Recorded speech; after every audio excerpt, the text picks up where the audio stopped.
টাকা পয়সা ছিল না, ফলে ওনার পায়ে দেওয়ার মতো জুতা ছিল না।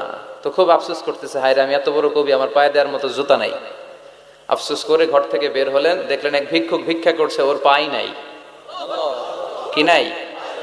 আর কবি সাহেবের কি নাই? ওনার জুতা নাই, এজন্য দুঃখ। বের হয়ে দেখে সাইল ভিক্ষুক, ওর পা নাই। এবার উনি সেজদায় পরে আল্লাহর ডেকে বলে, আল্লাহ শুকর আলহামদুলিল্লাহ, অনেক ভালো আছি। শুকর আলহামদুলিল্লাহ, বেশ ভালো আছি, অনেক সুখে আছি। এজন্য সুখ হচ্ছে আলহামদুলিল্লাহর ভিতরে। সুখ আছে কিসের ভিতরে? যে কোনো পরিস্থিতিতে আমরা থাকি না কেন, বিপদে আপদে, সকালে বিকালে, শীতকালে গ্রীষ্মকালে, আমরা কি পড়বো?